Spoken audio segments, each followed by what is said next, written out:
ഇന്ന് നമ്മളിവിടെ തയ്യാറാക്കാൻ പോകുന്നത് ഒരു ഡേറ്റ്സ് ബനാന കേക്കാണ്.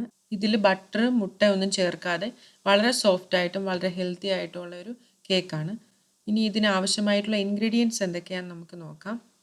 മൈദ 1 കപ്പ്, ഡേറ്റ്സ് ചെറുതായി അരിഞ്ഞത് 1/4 കപ്പ്, നന്നായി പഴുത്തിട്ടുള്ള ഒരു റോബസ്റ്റ പഴം ഒരു വലുത്, കാഷ്യൂനട്ട് അല്ലെങ്കിൽ വാൽനട്ട് ചെറുതായി അരിഞ്ഞത് 1/4 കപ്പ്, പഞ്ചസാര 1/2 കപ്പും 2 ടേബിൾ സ്പൂണും, baking powder 1 teaspoon, baking soda 1/2 teaspoon, കട്ട തൈര് 1/4 cup, pure vanilla extract 1/2 teaspoon, vegetable oil 1/4 കപ്പും 1 ടേബിൾ സ്പൂണും. ഇനി ഇതെങ്ങനെയാണ് തയ്യാറാക്കുന്നതെന്ന് നമുക്ക് നോക്കാം.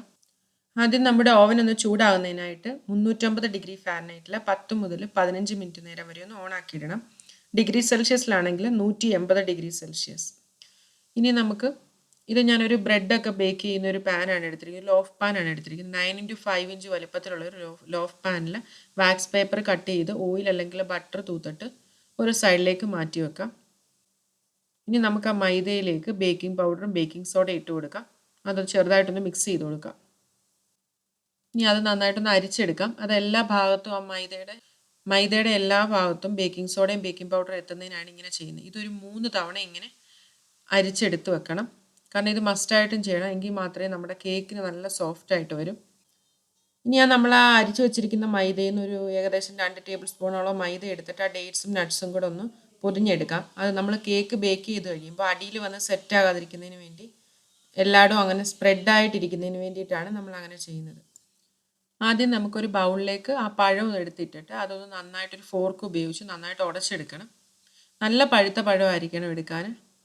അപ്പോൾ ആ പഴം നന്നായിട്ട് ഉടഞ്ഞു. ഇനി ഇതിലേക്ക് പഞ്ചസാര ഇട്ട് കൊടുക്കാം. ആ പഞ്ചസാരയും പഴവും കൂടെ നന്നായിട്ടൊന്ന് അലിയിപ്പിച്ചെടുക്കാം. 1/2 കപ്പ് പഞ്ചസാര. ഇപ്പോൾ ഡേറ്റ്സിനും പഴത്തിനൊക്കെ നല്ല മധുരമുണ്ട്. അപ്പോൾ ലൈറ്റ് മധുരം വേണ്ടവർക്ക് 1/2 കപ്പ് ഉപയോഗിക്കാം. കുറച്ചും കൂടെ നന്നായിട്ട് മധുരം വേണ്ടവർക്ക് 2 ടേബിൾ സ്പൂൺ അഡീഷണൽ ഉപയോഗിക്കാം. ഇത് വെജിറ്റേറിയൻകാർക്കൊക്കെ ട്രൈ ചെയ്യാൻ പറ്റുന്ന നല്ല ഹെൽത്തി ആയിട്ടുള്ള ഒരു കേക്കാണ്. ഇതിലേക്ക് തിക്ക് യോഗർട്ട്, ഞാനിപ്പോൾ ഹോം മെയ്ഡ് യോഗർട്ടാണ്, വീട്ടിലുണ്ടാക്കിയ കട്ട തൈരാണ് എടുത്തിരിക്കുന്നത്, 1/4 കപ്പ് തൈര്. അപ്പം നമ്മൾ ഈ തൈര് ബനാനയൊക്കെ ഇട്ട് കഴിയുമ്പോൾ നമ്മുടെ കേക്ക് നന്നായിട്ട് സോഫ്റ്റ് ആവും, നല്ല മോയിസ്റ്റ് കേക്കാവും. മുട്ട ചേർക്കുന്ന അതേ എഫക്റ്റ് കിട്ടും. ഇനി ഇതിലേക്ക് വെജിറ്റബിൾ ഓയിലാണ് ചേർത്തിരിക്കുന്നത്. കുറച്ച് ഹെൽത്തി ആയിട്ട് ഉണ്ടാകുന്നത് കാരണമാണ് നമ്മൾ ഓയിൽ ഉപയോഗിക്കുന്നത്.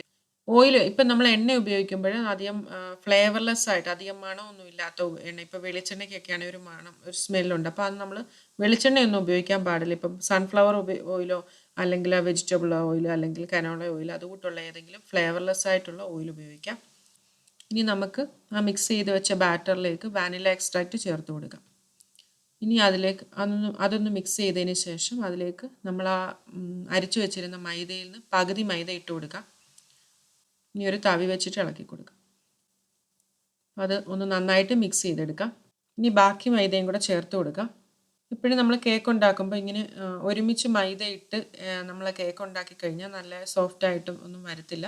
അതുകൊണ്ട് ഒരു 2-3 ബാച്ചായിട്ട് വേണം എപ്പോഴും മൈദ ഇട്ട് കൊടുക്കാൻ. ഇതിലേക്ക് 2 സ്പൂൺ മൈദയില മുക്കിയെടുത്ത ഡേറ്റ്സും കാഷ്യൂനട്ടും അതും കൂടെ ഇട്ട് കൊടുത്തിട്ട് ഒന്ന് നന്നായിട്ട് യോജിപ്പിച്ചെടുക്കുക.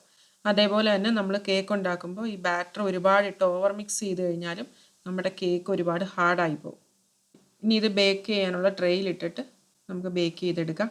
ഇത് ഓൾറെഡി ഞാൻ വാക്സ് പേപ്പർ കട്ട് ചെയ്ത് ഓയിൽ തൂത്ത് വെച്ചിരിക്കുന്ന ലോഫ് പാനാണ്. ഇതിലേക്ക് ഇട്ട് കൊടുക്കാം. കുറച്ച് തിക്ക് കൺസിസ്റ്റൻസിയാണ്. വളരെ സോഫ്റ്റ് ആയിട്ടുള്ള ഒരു മോയിസ്റ്റ് കേക്കാണ്. എഗ്ഗ് ചേർത്തില്ല, അല്ലെ എഗ്ഗ് ബട്ടറൊന്നും ഇടാതെ തന്നെ വളരെ സോഫ്റ്റാണ്. ഒന്ന് ലെവൽ, ആ സ്പൂൺ വെച്ചിട്ട് ഒന്ന് ലെവൽ ചെയ്ത് കൊടുക്കാം. ഇനി നമുക്കിത് ബേക്ക് ചെയ്തെടുക്കാം. 350 ഡിഗ്രി ഫാരനൈറ്റിൽ 35 മുതൽ 40 മിനിറ്റ് വരെ സമയമെടുത്ത് ബേക്ക് ചെയ്ത് എടുക്കാം. ഓരോരുത്തരുടെ ഓവൻ അനുസരിച്ച് വ്യത്യാസം വരാം. എനിക്ക് 35 മിനിറ്റ് വേണ്ടി വന്നു. ഇപ്പം നമ്മുടെ കേക്ക് റെഡി ആയി കഴിഞ്ഞു. ഇതൊരു 10 മിനിറ്റ് നേരം നമ്മൾ ബേക്ക് ചെയ്ത് വെച്ച പാനിലെ തന്നെ തണുത്തതിന് ശേഷം ഒരു കൂളിംഗ് റാക്കിലേക്ക് ഇട്ട് കൊടുക്കാം. എന്നിട്ട് അതിൻ്റെ വാക്സ് പേപ്പർ മാറ്റി. അപ്പോൾ ഇത് തണുത്തു. ഇനി നമുക്കിതൊന്ന് കട്ട് ചെയ്തെടുക്കാം. നമ്മുടെ കേക്ക് സെർവ് ചെയ്യാൻ റെഡി ആയി കഴിഞ്ഞു. ഇനിയുള്ള വീഡിയോസ് കാണുന്നതിനായിട്ട് എല്ലാവരും യൂട്യൂബിലെ പാചകലോകം ചാനൽ സബ്സ്ക്രൈബ് ചെയ്യുക.